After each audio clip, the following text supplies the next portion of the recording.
Hey, Minifash. 1st of February, 2019.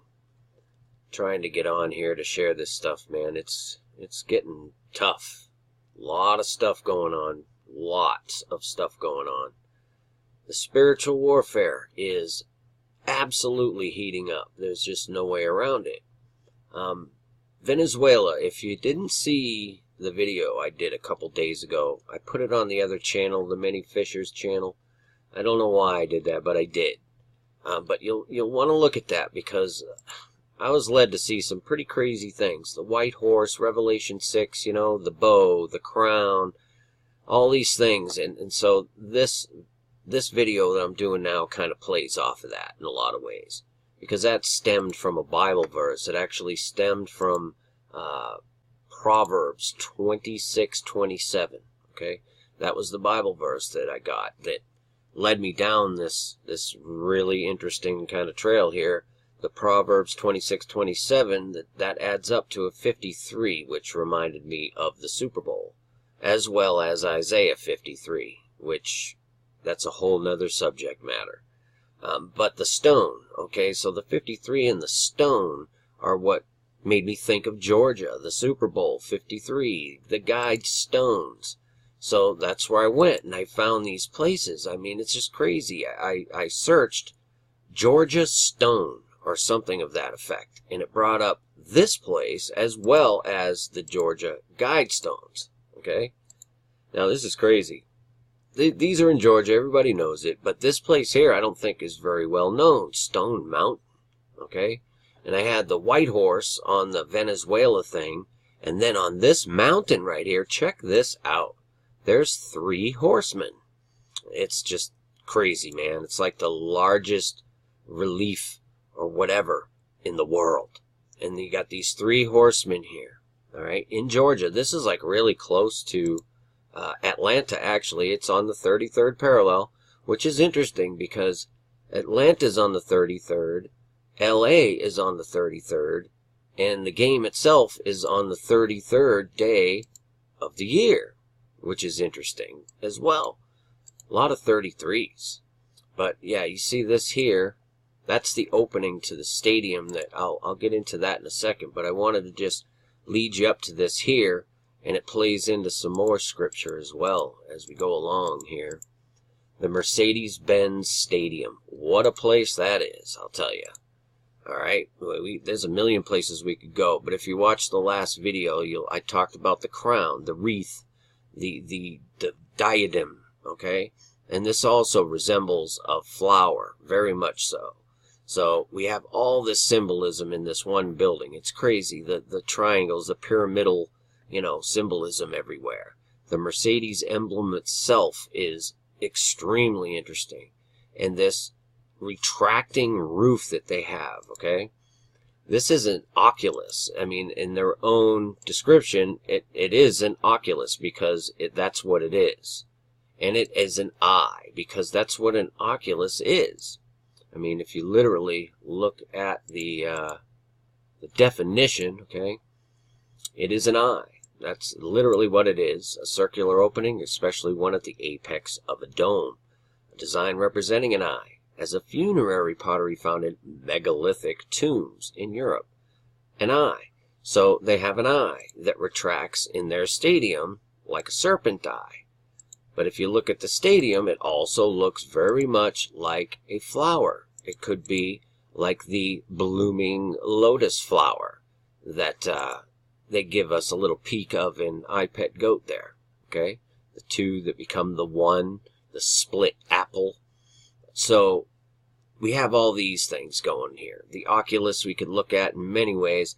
You have to wonder, okay, if it's supposed to be a round, in a dome structure like we have here in Washington, D.C., okay?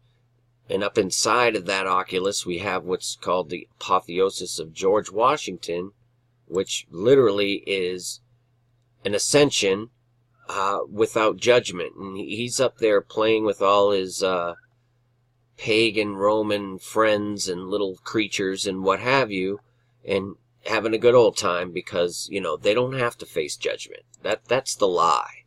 Surely you will not die. So, you have that symbolism there that's just crazy obvious. And you know it's true, because why would they name this building in New York the Oculus? There's nothing round on this building. It's because it's an eye. Literally, the serpent eye. Keeping an eye on their altar, the One World Freedom Tower, right? So, this is just steeped in occult symbolism. Now, the emblem itself, that's pretty nuts, because what it led me to understand about it is pretty wild. If you take just their emblem, the Mercedes-Benz emblem, on its face, it's a star, essentially. That's what it is. An isotoxal star, or polygon. It's all mathematics. This is what the world teaches. But in reality, it's magic, it's alchemy, it's sorcery. Okay? And they do it through their math.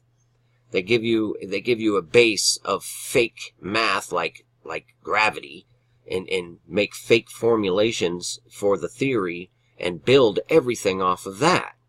And the math works because they're the ones who created the base. You understand what I mean? So they're building off a lie from the beginning. You got to understand this stuff. 3, 3, 3, 3. So all these things, but what it truly is and represents is the Triquetra, which is an interesting little symbol here.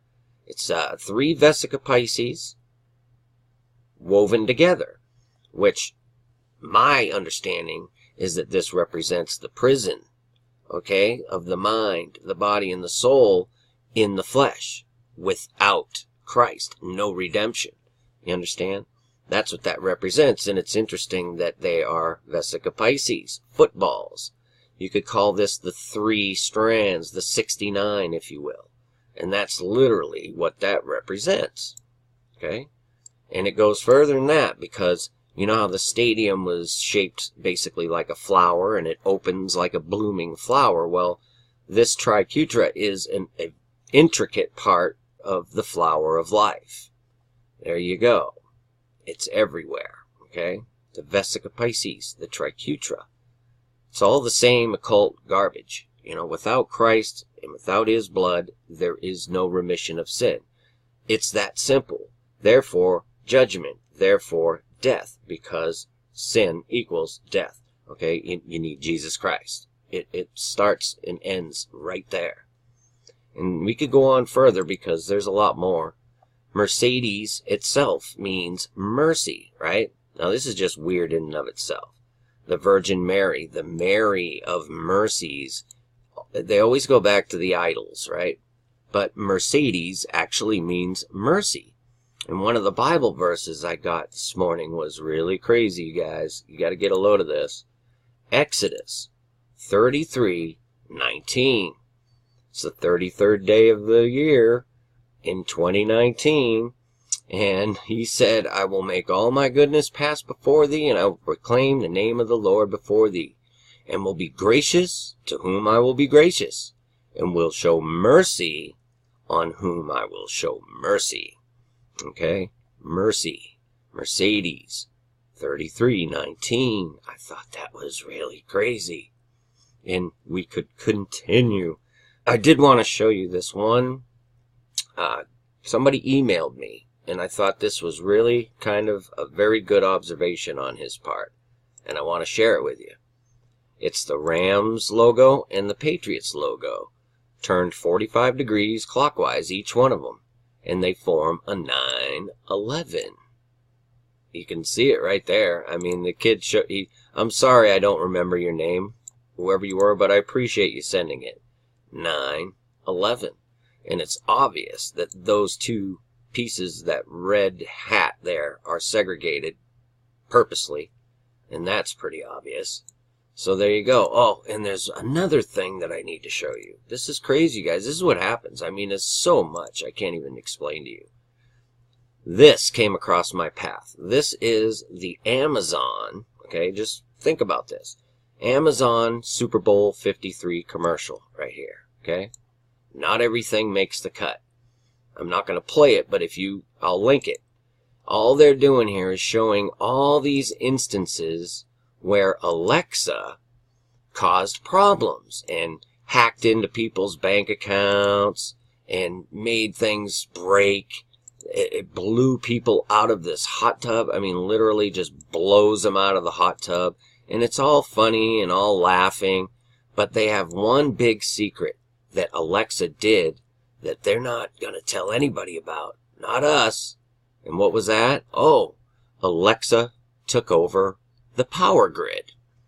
And then they go as far as to show it to us from fake space, okay, with the fake astronauts, which kills me because you see these things, right? You know it's a commercial, and you know it's fake. It's a commercial. But if I were to put a NASA logo in the corner, people believe it's real. It just blows my mind. But I digress. So you have the Alexa causing blackouts and taking over the power grid in the whole eastern part of the United States. Coincidentally, at 11 or 1:11, in the video.